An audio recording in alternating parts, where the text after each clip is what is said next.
बार की बात है कि दो पौधे होते हैं और दोनों पौधे बहुत ही छोटे होते हैं। तो उन दोनों में एक बातचीत हो रही होती है। और बातचीत क्या हो रही होती है कि एक पौधा दूसरे पौधे से कह रहा होता है कि ऐसा हम लोग करते हैं कि हम लोग ज़मीन के नीचे ही रहते हैं, ज़मीन के ऊपर नहीं उठते हैं। इससे हम लोग क्या रहेंगे, सेफ रहेंगे और हमें किसी भी तरह की प्रॉब्लम नहीं आएगी। ठीक है, हम लोग अपनी पूरी लाइफ बहुत अच्छे से जी लेंगे। मगर जो दूसरा पौधा होता है, दूसरा पौधा पहले पौधे से कहता है नहीं, मैं अपनी लाइफ को ऐसे नहीं जीना चाहता, मैं अपनी लाइफ में बहुत ज़्यादा ऊंचा बढ़ना चाहता हूँ और ऊंचा बढ़ने के बाद मैं पूरे आसमान को, पूरी दुनिया को अपनी दृष्टि से देखना चाहता हूँ। ठीक है, मैं कुछ नया करना चाहता हूँ। पहला पौधा बोलता है कि नहीं, इस सारी चीज़ों में बहुत दिक्कत है। अगर मान लो कि तुम बहुत ऊंचा उठ जाते हो तो इससे तुम्हें कौन कौन सी प्रॉब्लम देखने को मिलेंगी। इससे अगर कोई बारिश आती है, चक्रवात वगैरह आता है, ठीक है, इस तरह की बहुत सारी प्रॉब्लम आती है तो तुम नीचे गिर जाओगे और तुम्हारी लाइफ खत्म हो जाएगी। ठीक है, लेकिन अगर तुम जमीन के नीचे रहते हो तो तुम्हें किसी भी तरह की प्रॉब्लम का सामना ऐसा नहीं करना पड़ेगा। ठीक है, तो दूसरा पौधा बोलते हैं नहीं, मैं फिर भी बढ़ना चाहता हूँ, सारी चीजें मैं फिर भी देखना चाहता हूँ। इस तरीके से क्या होता है, कुछ समय गुजर जाता है और कुछ समय बाद दोनों ही, उसमें से जो एक पौधा होता है वो बिल्कुल जमीन के नीचे ही रह जाता है। ठीक है, वो अपनी पूरी कोशिश करता है कि मैं जमीन के ऊपर ना हूं, और जबकि दूसरा जो पौधा होता है वो बहुत ज्यादा ऊंचा उठ जाता है। ठीक है, अब होता क्या चीज है कि एक दिन भेड़ जो होती है वो चरते चरते आती है और वो क्या करती है कि उस छोटे वाले पौधे को खा जाती है। ठीक है, तो और इससे उसकी लाइफ जो होती है वो खत्म हो जाती है। अब क्या होता है, जो ऊंचा उठ जाता है पौधा, उसको भी बहुत प्रॉब्लम फेस करनी पड़ती है। कई बारी आंधी आती है, तूफान आती है, चक्रवात आता है, बारिश वगैरह आती है, तो बहुत सारी समस्या उसको सामना करना पड़ता है। ठीक है, अब इस कहानी से एक छोटी सी कहानी थी। ठीक है, अब इस कहानी से आपको सीखने को क्या मिलता है, तो देखो, इस कहानी से हमें सीखने को ये मिलता है कि चाहे आप बिल्कुल छोटे स्तर पे रह जाओ, चाहे आप बहुत ही ज्यादा ऊंचे उठ जाओ, ठीक है, आपको समस्या हर स्तर पे देखने को मिलेगी। ठीक है, हर लेवल पे आपको कोई ना कोई प्रॉब्लम देखने को मिलेगी। मगर फर्क क्या है, फर्क ये है कि क्या आप छोटे लेवल पे ही रहकर छोटी छोटी प्रॉब्लम का ही सामना करना चाहते हो और अपनी पूरी जिंदगी गुजार देना चाहते हो, या आप कुछ बड़ा करके, कुछ नया करके, अपने आप को एक्सप्लोर करके चुनौतियां लेना चाहते हो, और जब जिंदगी का अंत आपके सामने आए तो आप पाओ कि आपने जिंदगी में बहुत कुछ एक्सप्लोर किया, बहुत कुछ नया जाना, सीखा, समझा। ठीक है, तो ये एक छोटी सी कहानी थी। लेकिन आप बोलोगे इसका चैप्टर से क्या लिंक, इसका चैप्टर से बहुत बड़ा लिंक है। आपको देखो, अगर जिंदगी को एक्सप्लोर करना है, जिंदगी में नया जानना है, सीखना है, समझना है, ये सारी चीजें करनी है, तो ये सारी चीजें करने के लिए आपको शिक्षा बहुत बड़ी मदद करेगी। अगर आप शिक्षित हो, अगर आप सही मायने में पढ़ते हो, जानते हो, लिखते हो, सुनते हो, समझते हो, ये सारी चीजें करते हो, तो आप अपनी जिंदगी में उतना ही ज्यादा खुलते चले जाते हो नए एक्सपीरियंसेस को एक्सप्लोर करने के लिए। तो स्टूडेंट्स, इसी के साथ में हम लोग आज का इस चैप्टर शुरू करते हैं। तो आपको आज हम शुरू करेंगे क्लास 10th की पंजाब स्कूल एजुकेशन बोर्ड की सिविक्स का चैप्टर नंबर 1। तो मैं आप लोगों को एक चीज बता दूं कि इस यूट्यूब चैनल पर, A+ इंस्टीट्यूट चैनल पर, आपको 10th क्लास की जो SST का सारा जो पोर्शन है, बहुत ही इजी लैंग्वेज में, इंटरेस्टिंग लैंग्वेज में, सारे के सारे चैप्टर्स आपको डिटेल वे में आपको इस चैनल पर मिल जाएंगे। तो बिना किसी टेंशन के आप लोग इस पूरे के पूरे वीडियो सीरीज को फॉलो कर सकते हो। और मेरा नाम पंकज चौहान है। ठीक है, किसी भी तरह की अगर आपको दिक्कत आती है, कमेंट बॉक्स में आप शेयर कर सकते हो। तो चलिए बिना किसी देर के इस चैप्टर को हम शुरू करते हैं। तो सबसे पहले अगर हम बात करें, चैप्टर का नेम हमारे पास क्या है, डेमोक्रेसी, एक्टिविटी एंड कंडक्ट। ठीक है, आप छोटी क्लास से ही पढ़ते आ रहे हो कि डेमोक्रेसी क्या होती है, ये वो। ठीक है, तो डेमोक्रेसी क्या चीज होती है, बहुत अगर आसान से भाषा में हम लोग समझे तो क्या होती है डेमोक्रेसी। डेमोक्रेसी जो हमारे पास शब्द है वो दो शब्दों से मिलकर बना हुआ है। ठीक है, डेमोक्रेसी एक डेमोस से प्लस क्रेसी से मिलकर बना हुआ है। डेमोस का मतलब क्या होता है, डेमोस का मतलब होता है पीपल, यानी कि जनता। क्रेसी, क्रेसी का मतलब क्या होता है, क्रेसी का मतलब होता है रूल। तो बहुत सिंपल लैंग्वेज में डेमोक्रेसी का मतलब होता है पीपल्स रूल, यानी कि ऐसा देश जहां पे शासन किसका होता है, जनता का होता है। ऐसा देश जहां पर मालिक कौन होती है, जनता होती है, उस देश को बोलते हैं कि वो डेमोक्रेटिक कंट्री है। और वहां पे जो अप्लाई हुआ है उसको हम बोलेंगे डेमोक्रेसी है। ठीक है, अब जनता मालिक है, इसका मतलब क्या हुआ, जनता मालिक है इसका मतलब ये हुआ कि सारे के सारे जो डिसीजंस हैं वो पूरी की पूरी जनता के द्वारा लिए जाएंगे। उनका जो लीडर है वो जनता के द्वारा चुना जाएगा। ठीक है, उनको कोई भी समस्या आ रही है तो वो लोग अपने लीडर्स को बोलेंगे जिनको जनता ने चुना हुआ है, और वो लीडर्स जनता की प्रॉब्लम को सॉल्व करेंगे। इनकेस मान लो कि जो लीडर्स है वो जनता के अनुसार काम नहीं करते, तो जनता के पास पावर होती है कि लीडर्स को हटा सकते हैं। तो ओवरऑल जिस देश के अंदर जो मालिक होती है वो कौन होती है, वो जनता होती है। उस देश में क्या होती है, डेमोक्रेसी होती है। ठीक है, समझ गए बात को। तो चलिए अब बात करते हैं, अब यहाँ पे एक सिंपल सी डेफिनेशन है, इसको हम पूरा कर लेते हैं। Democracy means government by people, जनता के द्वारा जो सरकार होती है उसको बोलते हैं हम डेमोक्रेसी।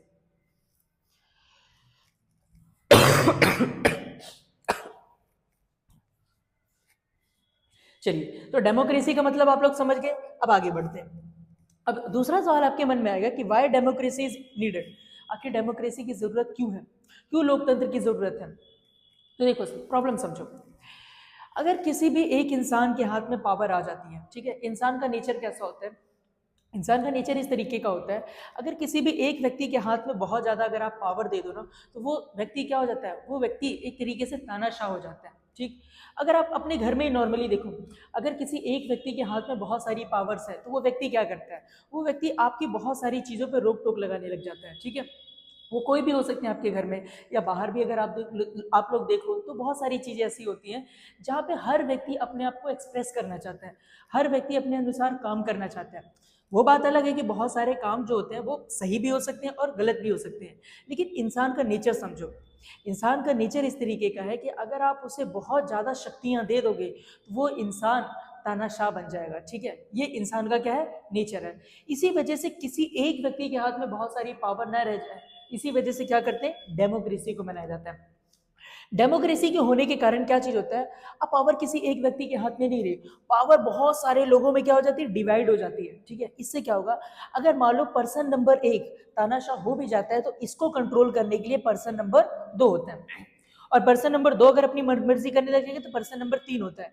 तो इस तरीके से पूरे के पूरा ग्रुप होता है, पूरी की पूरी जनता के हाथ में पावर होती है, जिसकी वजह से वो गवर्नमेंट जो होती है वो तानाशाह नहीं हो पाती है, एक व्यक्ति के हाथ में पावर नहीं जा पाता है। तो डेमोक्रेसी की जरूरत क्यों पड़ती है, तो देखो ध्यान से, पहला चीज है protect people's right and freedom, ताकि जनता के जो अधिकार है और जनता की जो फ्रीडम है, आज़ादी है, उसको सुरक्षित किया जा सके। ठीक है, दूसरी चीज बोले give citizens a voice in government, ताकि जनता के पास उनकी खुद की आवाज हो। आज देखो, आज आप किसी भी व्यक्ति को क्रिटिसाइज कर सकते हो, अगर आज आपको कुछ गलत लगता है तो आप खुल के बोल सकते हो, लेकिन सोचो आज से 200 साल पहले, ठीक है, 250 साल पहले आप ये सारी चीजें नहीं कर सकते थे। जब हमारे देश में अंग्रेज हुआ करते थे तो आप थोड़ी ना ऐसा कर सकते थे कि आपने आपके मन में जो भी विचार आया आप सीधा एक्सप्रेस कर दिए, नहीं कर सकते थे।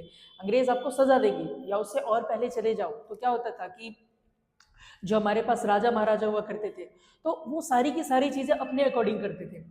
तो देखो, इंसान ऐसा नहीं है कि वो गुलामी में जी सके। ठीक है, हर एक इंसान ऐसा होता है कि जो आज़ादी चाहता है। ठीक है, इंसान का नेचर होता है। अगर आप एक छोटे से जानवर को भी देखो, एक पक्षी को भी देखो, तो पक्षी को भी अगर आप पिंजरे में बंद कर देते हो ना, तो वो जी तो भले रहा है, खा पी भी रहा है, मगर जो जिंदगी होती है ना, जो जीना जिसे कहते हैं, वो सारी चीज़ें वो नहीं कर पाता। खुले आसमान की जो बात होती है वो नहीं उसे मिल पाती। इसी तरीके से हर एक इंसान भी ऐसा ही होता है। इंसान के पंख अगर काट दो ना तो इंसान मुर्दा जैसा ही हो जाता है।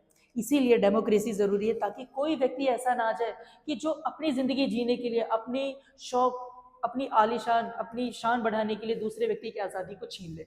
तो इस वजह से, ताकि जनता की आवाज़ बनी रहे, ठीक है, इस वजह से डेमोक्रेसी होती है।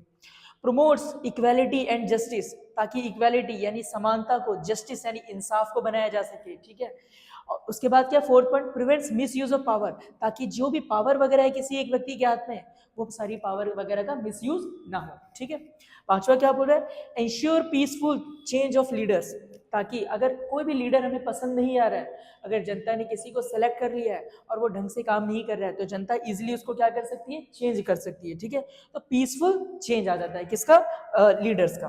ठीक है, तो अभी तक आपने समझा कि डेमोक्रेसी की जरूरत क्यों पड़ती है। तो क्यों पड़ती है, ताकि राइट्स और फ्रीडम को सिक्योर किया जा सके, गवर्नमेंट में जनता की आवाज आ सके। ठीक है, ताकि इक्वालिटी और जस्टिस मिल सके, सभी को समानता और न्याय, ताकि miss use of power, power का मिस यूज होने से बच सके। ठीक है, उसके बाद अगर आपको गवर्नमेंट या लीडर्स पसंद नहीं आ रहे तो उनका पीसफुल, शांतिपूर्वक तरीके से उनका चेंज किया जा सके। तो आई होप यहां तक आपको समझ में आ रहा होगा। तो चलिए अब हम आगे बढ़ते हैं।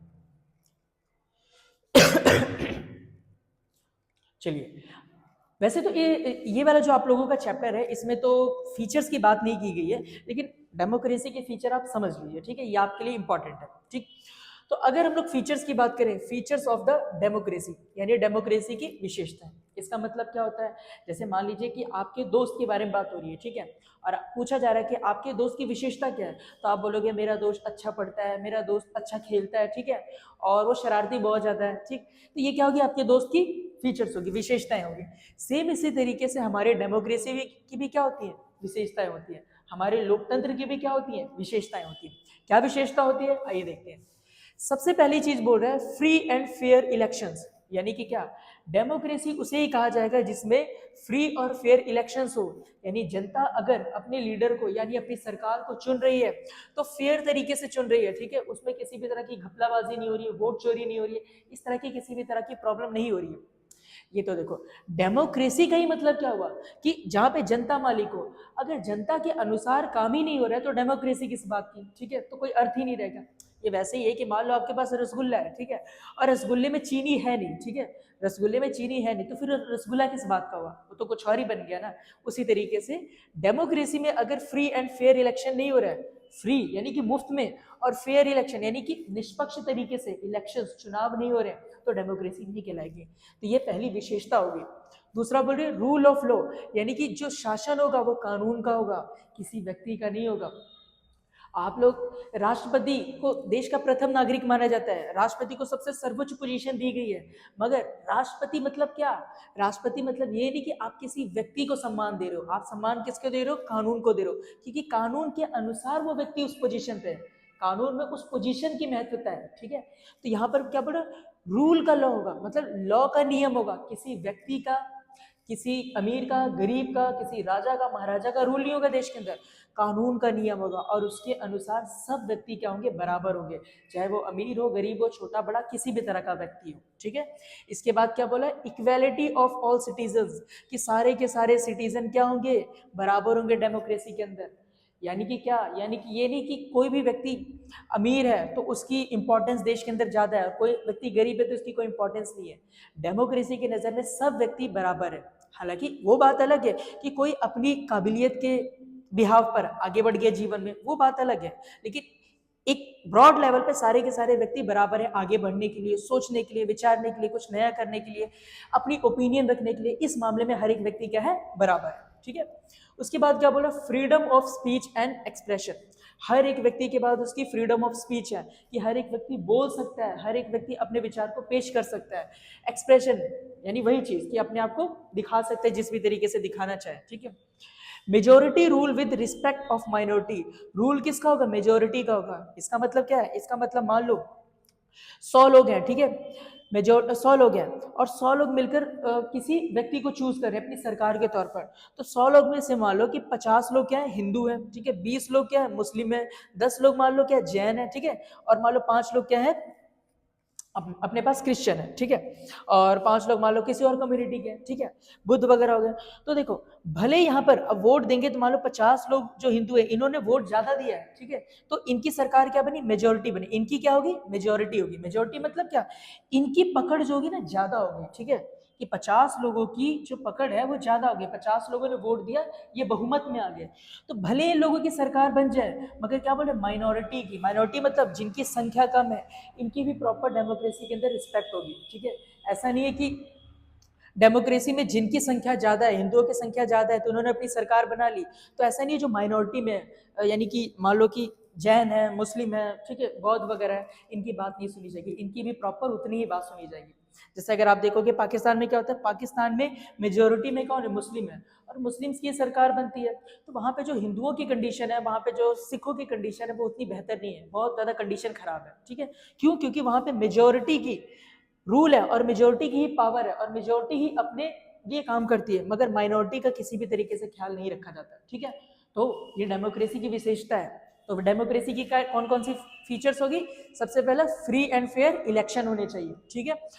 रूल ऑफ लॉ, कानून का नियम होना चाहिए, ठीक है। इक्वेलिटी ऑफ ऑल सिटीजन, सारे के सारे नागरिक क्या होने चाहिए, बराबर होने चाहिए, ठीक है। Freedom of speech and expression, यानी हर एक व्यक्ति के पास बोलने का, अपने आप को एक्सप्रेस करने का अधिकार होना चाहिए, ठीक है। Majority rule with respect for minority, rule भले मेजोरिटी का हो लेकिन माइनॉरिटी की भी उतनी ही क्या होनी चाहिए, रिस्पेक्ट होनी चाहिए, ठीक है। तो यहाँ तक आपको बात समझ में आ गई होगी। तो अब एक चीज जो मैं चैप्टर के शुरुआत में आप लोगों को बताना भूल गया था, वो क्या चीज है कि चैप्टर का नेम है डेमोक्रेसी एक्टिविटी एंड कंडक्ट। इस चैप्टर का मतलब क्या चीज हुआ, तो वो चैप्टर का मतलब समझो। इसका मीनिंग क्या हुआ कि democracy means the active participation of people in the conduct of government. तो डेमोक्रेसी का मतलब क्या है कि पीपल्स का, लोगों का एक्टिव पार्टिसिपेशन होगा। एक्टिव पार्टिसिपेशन मतलब क्या होता है कि लोग एक्टिवली, ठीक है, पूरे जागरूक तरीके से डेमोक्रेसी में पार्टिसिपेट करेंगे। ऐसा नहीं कि डेमोक्रेसी में कुछ भी हो रहा है और हमें उससे कुछ मतलब ही नहीं, कुछ सही हो रहा है, गलत हो रहा है, देश के अंदर जो भी हो रहा है, डेमोक्रेसी में, पॉलिटिक्स में जो भी हो रहा है, उसमें हम क्या करेंगे, एक्टिव पार्टिसिपेशन करेंगे, ठीक है। In the conduct of government, किसमें, सरकार में, कि सरकार कुछ भी काम कर रही है, सही गलत जो भी निर्णय लेंगे हम पार्टिसिपेट करेंगे, किस तरीके से, एक्टिवली, ठीक है।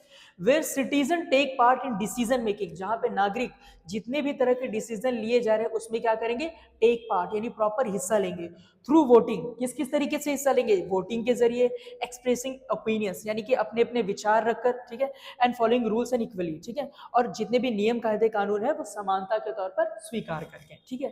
तो चैप्टर का मतलब क्या हुआ, चैप्टर का मतलब हुआ कि डेमोक्रेसी का अर्थ है पार्टिस, जितने भी पीपल हुए एक्टिवली पार्टिसिपेट करेंगे सरकार में, ठीक है।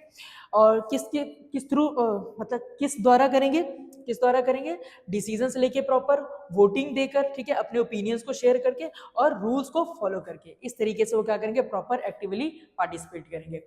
तो इतनी चीजें हमने पढ़ी, ठीक है। तो आज के लेक्चर में हमने भले इतनी चीजें पढ़ी हैं, अब नेक्स्ट वीडियो में हम लोग क्या करेंगे, इस चैप्टर के आने वाले जो अगले टॉपिक है उनको हम बहुत डिटेल में पढ़ेंगे, ठीक। तो अगर आपको किसी भी तरह का डाउट होता है, ठीक है, कोई प्रॉब्लम आती है, तो आप बेझिझक कमेंट में शेयर करिए, ठीक है। आप कमेंट बॉक्स में टाइप कर सकते हैं। आपको वीडियो खत्म होने के बाद जब चैप्टर ये फिनिश हो जाएगा तो आपको प्रॉपर इसके नोट्स मिल जाएंगे, ठीक। और नोट्स के साथ साथ में आपकी जो बैक एक्सरसाइज है वो सारी चीजें मिल जाएगी, ठीक। तो स्टूडेंट्स मिलते हैं हम लोग नेक्स्ट वीडियो में, नेक्स्ट लेक्चर के साथ। तो हंसते रहिए, खुश रहिए और शिक्षित होते रहिए। तो इसी के साथ मैं मिलता हूँ नेक्स्ट वीडियो में, तब तक के लिए थैंक यू वेरी मच।